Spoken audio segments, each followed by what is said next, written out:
रायपुर अधिवेशन के बाद राजस्थान में सत्ता परिवर्तन होने जा रहा है। अच्छा, बताइए आपको ऐसा होना है? नहीं तो आप ही के साथ के विधायक कह रहे हैं। देखिए, उन विधायक को पता होगा, मुझे मेरे इस बारे में जानकारी हुई नहीं, लेकिन हमारी डिमांड यही थी कि जो राजस्थान की जनता चाहती है जिसे सरकार रिपीट हो, तो अगर सचिन पायलट जी को नेतृत्व देते हैं तो 100% सत्ता रिपीट होती है। तो ये कांग्रेस अधिवेशन हो या पहले हो या बाद में हो, ये चीज़ डिमांड है, राजस्थान की जनताओं की डिमांड है। अब कोई विधायकों की डिमांड नहीं है, राजस्थान की जनता चाहती है, राजस्थान की जो जनता चाहती है वो होना चाहिए। तीनों नेताओं पर जो कार्रवाई नहीं हुई, ये भी एक डिमांड आप लोगों की थी कि भाई कम से कम हमारे। ये हमारी डिमांड नहीं है, ये तो आलाकमान जी खड़गे साहब खुद आए हुए थे पर्यवेक्षक बन के, उन्होंने खुद ने देखा है। और जिन व्यक्तियों ने खुद ने देखा है, कांग्रेस के आलाकमान हैं, कांग्रेस के अध्यक्ष हैं हमारे, उन्होंने खुद ने देखा है, तो जो चीज़ खुद ने देखी है उस पर तो कार्रवाई बनती है। क्या आपको लगता है कि ये सही समय है कि भाई अब सत्ता परिवर्तन हो जाना चाहिए, क्योंकि सभी लोग कह रहे हैं? देखिए, मैं तो बार बार मैं पहले भी दोहरा रहा हूँ, मुझे तो पिछले 2 साल से हो गए कहते कहते कि राजस्थान की जनता चाहती है, राजस्थान का टेम्परेचर भी चाहता है, राजस्थान का यूथ भी चाहता है, आप क्या चाहते और पूरी 36 कौम चाहती हैं आप कि क्या चाहते हैं? हम तो आपसे सचिन पायलट जी अगर कांग्रेस का चेहरा होते तो सरकार दोबारा रिपीट कर सकती है, या आम आवाम चाहता है सारा। तो बजट या पायलट चाहते हैं? देखिए, वेद सोलंकी जो तो मैंने पहले कह दिया, मेरे बारे में तो आप कितना पूछोगे उतना ही कहूँगा कि मैं सचिन पायलट जी के साथ हूँ। सचिन पायलट जी के चेहरे पे मैं जीत के आया हूँ। मैंने पहले भी कहा था कार्रवाई क्यों नहीं हुई कि सचिन पायलट जी नहीं होते तो मैं चुनाव जीत के नहीं आता। ये बार बार कितनी बार दोहराऊं मैं, तो मेरे बारे में पूछने की जरूरत नहीं बनती। आपके नेता ये कह रहे हैं कि जब आप लोग मानेसर गए थे तब तो आपके लिए कार्रवाई हो गई, इसमें क्यों देरी हो रही है? जब ये इस्तीफे प्रकरण पर जब 3 नेताओं पर बात हो चुकी है कि अनुशासनात्मक कार्रवाई होगी, तो वो कहाँ मामला टकरा है? देखिए, कार्रवाई नहीं हुई, अब ऐसे कह नहीं सकते, उसकी रिपोर्ट नहीं आई है, उस पर कार्रवाई का जो अंतिम फैसला है, हम ये चाहते हैं जो कार्रवाई हुई है या नहीं हुई है। अगर नहीं हुई कार्रवाई तो क्लीन चेक कर इस पर्दा को पर्दाफाश करना चाहिए, और कार्रवाई हुई है तो कार्रवाई को सबके सामने लाना चाहिए।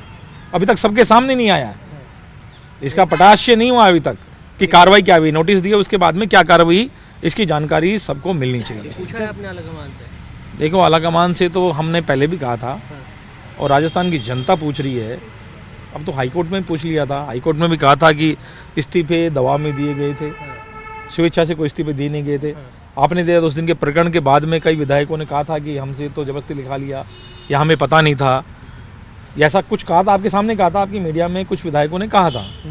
तो जो ये प्रकरण सामने आया है उसके बाद तो स्थिति स्पष्ट हो गई है कि जब विधायकों ने सामूहिक रूप से इस्तीफे नहीं दिए थे और बिना किसी दबाव में अगर नहीं दिए थे इस्तीफे, तो किसके दबाव में दिए थे इस्तीफे, इसकी जांच होनी चाहिए। और जो दोषी लोग हैं, जिन लोगों ने षड्यंत्र किया, हमारे को मानेसर जाने में षड्यंत्रकारी कह रहे थे, जिन लोगों ने कांग्रेस आलाकमान के खिलाफ, हम कांग्रेस आलाकमान के पास नहीं गए थे, कांग्रेस आलाकमान से मिलने गए थे, तो हमें तो दोषी ठहरा दिया गया था उसी समय, फिनांटो कार्रवाई भी हुई थी, आप लोग जानते हैं। तो अब जब आलाकमान खुद यहाँ बैठा था, जयपुर के अंदर बैठे थे, हमारे प्रदेश के प्रभारी बैठे थे, ऑब्जर्वर खड़गे साहब बैठे हुए थे, उनके सामने जो पहली बार हिंदुस्तान के अंदर कांग्रेस के आलाकमान को आंख दिखाने की बात की और आंख दिखाई गई, उनके बाद समांतर पैनल बैठक बुलाई गई और उसके बाद में आज तक कार्रवाई नहीं गई, इससे कांग्रेस के कार्यकर्ता हताश हैं। लेकिन इस घटना के बावजूद ये कहा जा रहा है कि आप लोगों के पास नंबर नहीं है, कि अशोक गहलोत जी ने भी कहा, सारे लोग कह रहे हैं नंबर हैं तो दिखाएं, तो सत्ता परिवर्तन। देखिए, नंबर तो किसके पास हैं? नंबर तो आलाकमान के पास हैं, जो भी नंबर है वो सब आलाकमान के पास है, और आलाकमान चाहता है वही मुख्यमंत्री बनता है। जो भी मुख्यमंत्री बने आज तक वो भी आलाकमान की दिशा से नहीं बने, और अधिकांश विधायकों ने पहले भी यही कहा था कि आलाकमान चाहे जिसको बना दे।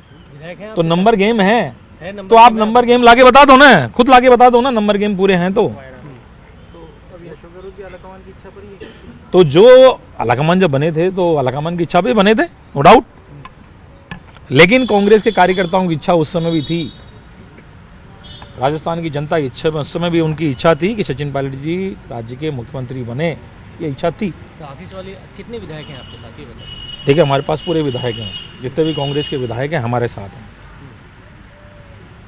और मैं ये कहना चाहता हूँ कि जितने विधायक हैं, ये सचिन पायलट जी के साथ में लोग कहते हैं कि सचिन पायलट के साथ इतने विधायक हैं, इतने विधायक हैं, इतने विधायक हैं, तो विधायक कितने किसके पास है पता लग जाएगा। एक बार आलाकमान फैसला तो कर दे, फैसला सुना दे अपना एक बार, उसके बाद कौन से विधायक किसके साथ हैं पता लग जाएगा सामने। फैसला 3 विधायकों, 3 नेताओं पे जो नोटिस दिए थे उस बारे में। देखिए, फैसला नोटिस दे दें उसके बाद हम फैसला कर लें, आलाकमान एक बार फैसला कर लें, या आलाकमान दोबारा से एक बार विधायक दल के बुटीक बुला के 1 to 1 कर लें, 1 to 1 कर लेंगे पता लग जाएगा। कि किसके साथ विधायक है किसके साथ नहीं है। कहाँ देरी हो रही है? विधायकों की मैंने कहा था पहले भी, अभी आपको कह रहा हूँ, पहले भी मैं कह चुका हूँ कि अब विधायकों की बात नहीं है, सर पे चुनाव है, इसी साल चुनाव है। अब तो राजस्थान की जो जनता चाहती है वो होना चाहिए। अगर दोबारा से सरकार को रिपीट करना है तो राजस्थान की जो जनता चाहती है, जो राजस्थान के युवा चाहते हैं, वो होना चाहिए, जिससे कांग्रेस की सरकार दोबारा रिपीट हो सके।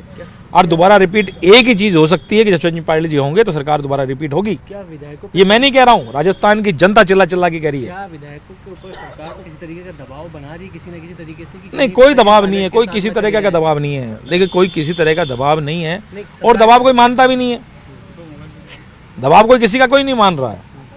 अगर दबाव मानते तो विधायक उस समय हल्फनामा में भी ये नहीं कहते कि हमने स्वैच्छिक रूप से इस्तीफा नहीं दिया। ये मैं नहीं कह रहा हूं, हाईकोर्ट में जो हल्फनामा दिया उसमें कह रहे हैं। तो किसी के दबाव में कैसे इस्तीफा दिया था, किस तरह से हम गए थे, हमने कहा था कि हम मानेसर गए थे, आलाकमान से मिलने ही तो गए थे। तो जब वो नहीं गए तो उन पर कार्रवाई नहीं हुई, तो सोचने ही प्रश्न है। अगर कार्रवाई नहीं हुई तो ये कहना चाहिए कि उनको क्लीन चिट दे दी। दोनों चीजों में मधार में चीज को छोड़ना कांग्रेस की ये नीति चलती है, इससे कांग्रेस को नुकसान मिलता है। अगर दंड देना है तो तत्काल दो, अगर नहीं देना है तो क्लीन चिट दो, तत्काल दो। अच्छा, कि जिससे दुविधा की स्थिति जो है बनी रहती है, वो दुविधा की स्थिति नहीं बनी रहती। रिपीट जो होंगे, रिपीट की आप बात कर रहे हैं, बजट के भरोसे होंगे, पायलट के भरोसे होंगे? देखिए, मैंने पहले भी कहा था, उस दिन भी कहा था, बजट बहुत अच्छा है, बहुत अच्छे काम हुए हैं, सब जगह काम दिए हैं, पक्ष के हों विपक्ष के हों, बहुत जगह काम दिए हैं।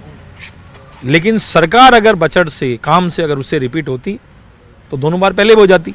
जब गरीब के घर में अनाज जब पड़ा हुआ था, जब अकाल का राहत का प्रबंधन बहुत अच्छा हुआ था, उस समय सरकार रिपीट नहीं हुई। जब पिछली बार चिरंजीवी की योजना हो, निःशुल्क दवाओं की बात हो, अच्छी अच्छी योजना चलाई हैं। मैं नहीं कह रहा हूँ कि अच्छी सरकार ने कोई योजना चलाई, अगर योजना के बारे से अगर सरकार आती तो पूर्ववर्ती सरकार ही रिपीट हो जाती। इसलिए मैं ये कहता हूँ, अगर सरकार को रिपीट कराना है, अगर कांग्रेस आला कमान को राजस्थान की जनताओं की भावनाओं को देख के सचिन पायलट को जिम्मेदारी दें तो 100% सरकार रिपीट होगी। होगी। देखिए, आर या पार नहीं है, ये तो सीधी सीधी बात है। राजस्थान की जो जनता चाहती है, राजस्थान की जो जनता देखना चाहती है, अगर जब तक उस चेहरे को नहीं देखा गया तो सरकार रिपीट होने वाली नहीं है। विधायक दल की बैठक क्यों नहीं हो पाई? देखिए, ये तो विधायक दल की मीटिंग तो मैं नहीं कह सकता, ये तो आलाकमान तय करे, विधायक दल की मीटिंग बुलाए या हमारे विधायक दल के नेता बुलाएं। इसमें तो मैं कह नहीं सकता कब मीटिंग बुलाएंगे, कब नहीं बुलाएंगे।